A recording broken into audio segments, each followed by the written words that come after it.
नमस्ते। आज हम बात कर रहे हैं उस आवाज की जो हम सबके अंदर कहीं ना कहीं होती है। वो जो कहती है शायद तुम ये नहीं कर सकती। हमारा अंदरूनी आलोचक। हाँ, बिल्कुल। और हमने इस पर एक काफ़ी दिलचस्प बातचीत देखी है जिसका टाइटल था अपने अंदर के आलोचक को चुप कराओ। तो आज हम इसी को समझने की कोशिश करेंगे।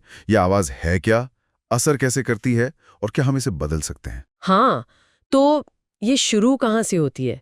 बातचीत में कहा गया कि ये हमारे अंदर के एक बुली जैसी है। सही। एक धमकाने वाला जो हमारी काबिलियत पर शक करता है, हमारी गलतियों को बहुत बड़ा करके दिखाता है। और दिलचस्प बात ये है कि ये डर से पैदा होती है ना, लेकिन ऐसे जताती है जैसे वो ही सच बोल रही हो। बिल्कुल, ये ऐसे आती है, मतलब फुसफुसाहट की तरह, मैं शायद तैयार नहीं हूँ या पता नहीं लोग क्या सोचेंगे, और धीरे धीरे यह हमारे सोचने के तरीके पर हावी होने लगती है। और इसका असर सिर्फ हमारी फीलिंग्स पर नहीं होता, ये हमारे कॉन्फिडेंस को कम करती है, हमें नई चीजें ट्राई करने से रोकती है। उसमें वो स्कूल स्टेज या नई नौकरी वाला उदाहरण था। हाँ, याद है। वो डर के कहीं कुछ गड़बड़ ना हो जाए, जैसे ये आलोचक हमें एक दायरे में रखना चाहता है। पर ये इतनी ताकतवर कैसे बन जाती है? देखिए, ये इसलिए पावरफुल लगती है क्योंकि ये हमारी जो सबसे गहरी इनसिक्योरिटीज होती है ना, उनको आवाज देती है। लेकिन यहीं पर एक तरीका काम आता है, कॉग्निटिव रिफ्रेमिंग। कॉग्निटिव रिफ्रेमिंग मतलब? सोच को एक नया एंगल देना, हाँ बिल्कुल। अपने विचारों को पकड़ना और उन्हें एक अलग, ज्यादा पॉजिटिव तरीके से देखना। अच्छा, जैसे अगर दिमाग में आया मैं फेल हो गई, मैं तो बेकार हूं, तो उसे बदल कर सोचना कि ठीक है, मैं फेल हुई पर मैंने कोशिश की, अब इससे सीखते हैं। या जैसे मुझे ये नहीं आता के बजाय मैं अभी सीख रही हूँ। परफेक्ट।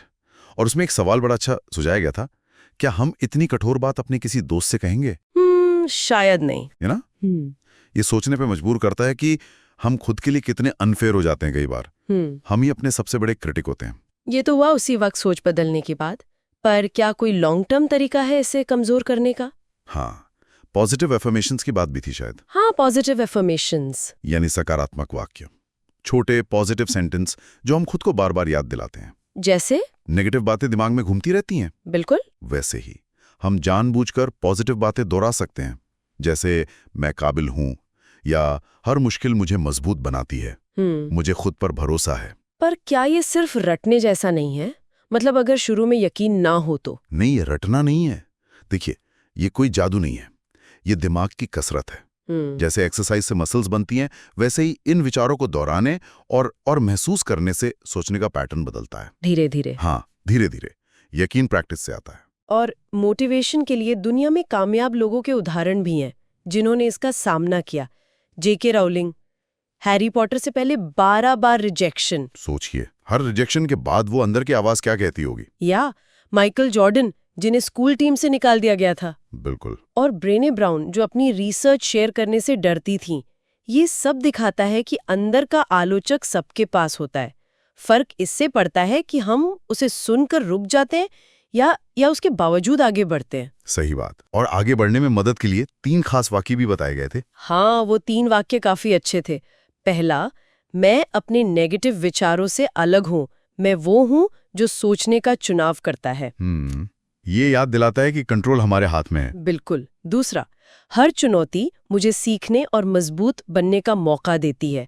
इससे मुश्किलों को देखने का नजरिया बदलता है। और तीसरा था, मैं खुद से उसी दया, हिम्मत और भरोसे से बात करता हूं जैसे मैं किसी प्यारे दोस्त से करता हूं।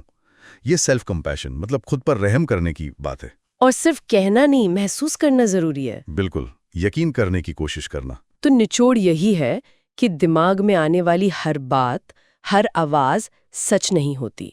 खासकर वो आलोचक वाली आवाज, वो अक्सर डर होती है, हकीकत नहीं। और अच्छी बात यह है कि हम सब में वो ताकत है कि हम उसे चुनौती दें, अपना नजरिया बदलें और पॉजिटिविटी लाएं। ये एक सफर है और इसमें कोई अकेला नहीं है। हाँ, हर बार जब हम उस आवाज को अनसुना करके आगे बढ़ते हैं, हमारा आत्मविश्वास थोड़ा थोड़ा और बढ़ता है। सही। अच्छा, तो जाते जाते एक सवाल छोड़ जाते हैं सोचने के लिए। क्या हमारी जिंदगी में कोई खास पैटर्न है? मतलब कोई सिचुएशन या लोग जिनके आसपास ये आलोचक ज्यादा एक्टिव हो जाता है? अच्छा पॉइंट है। अगर हम उस पैटर्न को पहचान पाएं तो शायद उसे हैंडल करना आसान हो जाए। हाँ, शायद यही पहला कदम हो उसे शांत करने का। सोचने वाली बात है।